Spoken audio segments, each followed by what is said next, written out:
Yo, how's it everybody? It's your boy Kibikaze, and are Star Wars loot boxes considered gambling? Before I begin, I'm going to do something a little different today, and that is adding a vocab list. Literally a list of terms and definitions so that you're not lost during the video. Today's vocab are Star Wars Battlefront 2, microtransactions, loot boxes, pay to win, complexion versus skill, and most importantly, gambling. Now, I want to say that there are many discussions we can have because of this one topic, so I'll be posting more videos about it when we get more updates. You can expect those every 3 to 4 days or as early as 1 to 2. So please click that bell by the subscribe button and don't miss an episode. Anyways, for those of you who haven't heard of Star Wars Battlefront 2, it's a Star Wars themed shooter game. I was extremely hyped for this season. From what I see, the graphics are gorgeous, the gameplay is fluid, and it just looks so fun to play. But along with the next generation aesthetics comes something that is way too familiar with gamers. This something is microtransactions.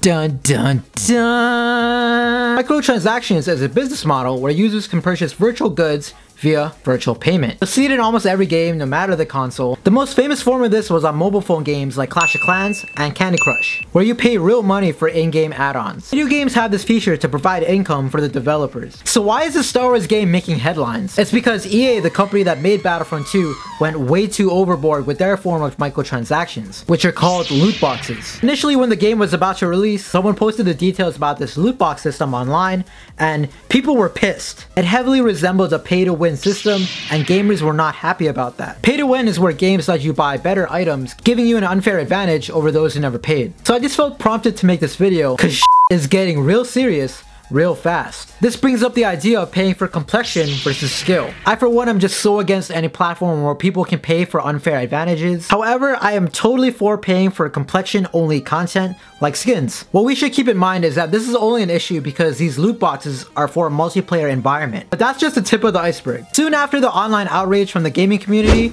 EA decided to remove the feature, but they are still planning on bringing it back after some changes. The removal of the system happened way too late as the ball was already rolling to EA's fall. Because of the loot boxes, the Belgian government decided to look into the matter and classify Star Wars as a gambling game. They also encouraged the rest of the European Union to push for regulation when it comes to games like this. If we rate gambling as playing games for a chance to win money, it's totally not that. But if we read it as taking risky action and hope for a desired result, we can kind of see why these people are concerned. The Entertainment Software Association, on the other hand, loot boxes are a voluntary feature in certain video games. They are not gambling. Depending on the game design, some loot boxes are earned and others can be purchased. In some games, they have elements that help a player progress through the video game. In others, they are optional features and are not required to progress or succeed in the game. In both cases, the gamer makes a decision. And now enter the 808 state, Hawaii. Democratic State Representative Chris Lee and other parents and officials took to the press 3 days ago and gave their 2 cents on the issue. Warning, I'm 99% sure these people have watched Star Wars or know a thing or two about games. We are here today to ensure future protections for kids, youth, and everyone when it comes to the spread of predatory practices in online gaming and the significant financial consequences that it can have on families and has been having on families around this nation. This game is a Star Wars themed He's gonna say casino designed to lure kids into spending money. It's a trap.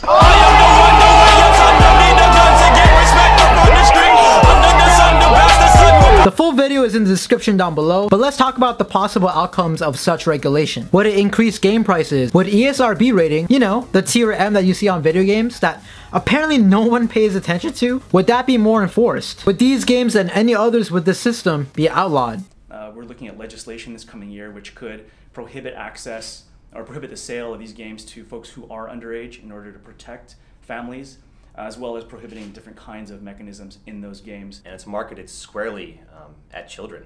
Some of you folks who are a little older may remember a character by the name of Joe Camel.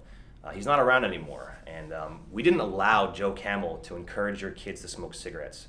And we shouldn't allow Star Wars to encourage your kids to gamble. As the Washington Examiner states, video gaming is constantly in evolution, and the loot crate fad can be put to rest by bad reviews, declining sales, and a healthy dose of public shaming like what EA Games received. No help from Washington or any other government required. I completely agree with that. Loot boxes are shitty and should be banned. Now I want to ask you, can these loot boxes be considered gambling? And what do you think about the future regulation? I'd love to hear your thoughts in the comments below. Anyways, thank you guys so much for watching this video. All the links for the articles are down below. If you love anime and gaming, please subscribe over here for more awesome videos. My name's Kibikaze saying, sayonara.